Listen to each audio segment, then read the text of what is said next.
শ্রাবন্তীর অনেক কিছু hidden talent আছে। Very welcome. কেমন লাগছে তোর এখানে এসে? খুবই ভালো লাগছে। মানে অবশ্যই তোর সঙ্গে বসে আমি আমার জীবনের প্রথম পডকাস্টে আসছি আমি আর কি। So this is very special for me. আপনাদের জানিয়ে দিই, আমি এর আগে কোনোদিনও কোনো পডকাস্টে যাইনি। আমার দিদি মানে স্মিতা চ্যাটার্জির সাথেই আমার ফার্স্ট টাইম পডকাস্ট। খুবই ভালো লাগছে। তোর কেমন লাগছে বল? আমি একটু নার্ভাসও আছি। দেখ, বাড়িতে তুই আমার ছোট বোন হলেও একটা তো টলিউড অ্যাক্ট্রেস, এত বড় একটা নাম শ্রাবন্তী, মানে তার সাথে প্রথমবার এরকম ভাবে কাজ করছি, এরকম ভাবে কথা বলছি, মানে আমি শিভারিং হচ্ছে এক্স্যাক্টলি।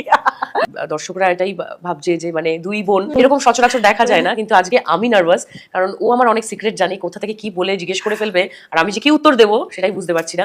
So let's start. আমি তো পার্টি শুরু। এখন হেডলাইন হচ্ছে সোশ্যাল মিডিয়া। এটাকে তুই হেডেক দেখিস না হেডলাইন দেখিস? হেডলাইনই দেখি, কারণ আমরা সোশ্যাল মিডিয়ার দ্বারা এখন অনেক বেশি দর্শক অবধি পৌঁছতে পারছি, তাদের সাথে কানেক্ট করতে পারছি, তাদের পছন্দ অপছন্দ জানতে পারছি। হ্যাঁ, একটা জেনারেশনের সাথে চেঞ্জ হয়। তখন আমরা যখন মানে একদম ছোটবেলায় যখন আমি ছবি শুরু করেছি বা একটা মুহূর্ত ছিল, তখন এত চ্যানেল ছিল না, কোনো সোশ্যাল মিডিয়ার এতগুলো মাধ্যম ছিল না। তখন রিলিজ হতো, আমরা হল ভিজিট করতে যেতাম, আমরা কিন্তু কোথাও গিয়ে দর্শকদের সাথে কানেক্ট করতাম। ইভেন আমরা যে মাচা শোগুলো করি সেখানেও আমরা কানেক্ট করেছি। কিন্তু সোশ্যাল মিডিয়ার জন্য আরো বেশি মানুষজন আমাদের ছবির ব্যাপারে জানতে পারছে, যে এই ছবিটি আসছে, আমরা গান রিলিজ করছি, সেখানে গানগুলো আগে দর্শক দেখে তারা হিট করছে। তো আমার মনে হয় social media is very important for promotion. আমাদের ছবিগুলো আরো বেশি লোকে জানতে পারছে, ইভেন দেশ বিদেশের লোকজনও জানতে পারছে।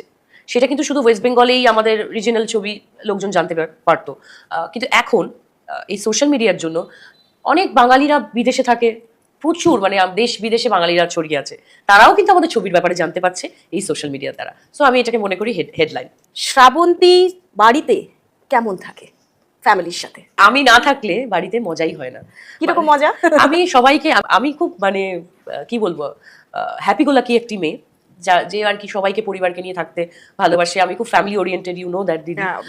কারণ আমি ছোটবেলা থেকেই আমরা জয়েন্ট ফ্যামিলি বিলং করি। আমাদের বাড়িতে 20-25 জনের পরিবার ছিল। আমরা প্রচুর বোনেরা, আমাদের জ্যাঠা কাকা সবাই মিলে, আমার দাদু। আমি মনে করি যে জীবন একটাই, হেসে খেলে চলাটাই আমার মনে হয় বেটার। আর পরিবার হচ্ছে সব থেকে কাছে, যারা জাজমেন্টাল নয়। হ্যাঁ, জাজমেন্টাল, কোনো কিছু ভুল করলে সেখানে আমাকে জাজ করবে, কিন্তু আমি যেমন আমাকে সেইভাবেই মেনে নেয়।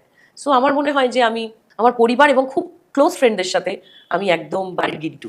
বাংলা ছবিতে একটা সময় উত্তম সুচিত্রা ছিল, তারপর গতানুগতিকভাবে তাপস পাল, দেবশ্রী রয়, মহুয়া রায়চৌধুরী, চিরঞ্জিত, এই সমস্ত একটা জুটি তৈরি হয়েছিল, এবং ঋতুপর্ণা বুম্বাদা মানে প্রসেনজিৎ চ্যাটার্জি।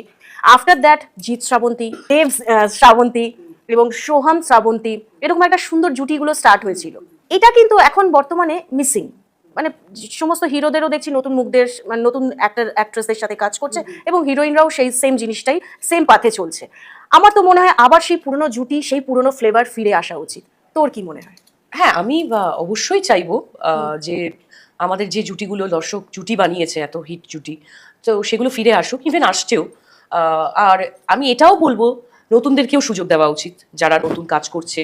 আমাদের বিং আ সিনিয়র, আমার মনে হয় নতুনদের পাশেও থাকা উচিত, যাতে তারাও একটা জুটি ক্রিয়েট করতে পারে বা তারাও সুযোগ পায়। আমি মনে করি আমি আমার এই মানে ইন্ডাস্ট্রির, এই ফিল্ম ফ্রেটার্নিটির সাথে আছি। আর এটাও চাইবো যে আবার যে জুটিগুলো আমাদের হিট হয়েছে সেগুলো যাতে আবার ফিরে আসে। আমি মোদ্দা কথা যেটা আমার ইচ্ছে বা আমি চাই, সেটা হচ্ছে আমি মনে করি ওভারঅল আমি বাংলা ছবির সাথে আছি, আমার পরিবার এটা। তো সেই পরিবারের আমি একজন সদস্যা। আর নিশ্চয়ই জিৎ শ্রাবন্তী, দেব শ্রাবন্তী বা সোহম শ্রাবন্তী বা অঙ্কুশ শ্রাবন্তী, আমি সবার সাথে, আবিরদার সাথেও কাজ করেছি, ইভেন এখন জিতুর সাথেও কাজ করছি। আমি মনে করি যে দর্শকরা চাইছে, তো আমিও চাই। তো এবার প্রডিউসার ডিরেক্টররা ঠিক করবেন যে কবে কি কোন জুটি একসাথে কাজ করবে। তো আমিও অডিয়েন্স হিসাবে নিশ্চয়ই চাইবো, কিন্তু অ্যাজ ওয়েল অ্যাজ নতুনদের সাথেও থাকবো। এবার তোর ফ্যানেদের প্রশ্নে চলে আসি। ফ্যানেদের প্রশ্ন? বাবা, ফ্যানেদের অনেক প্রশ্ন আছে।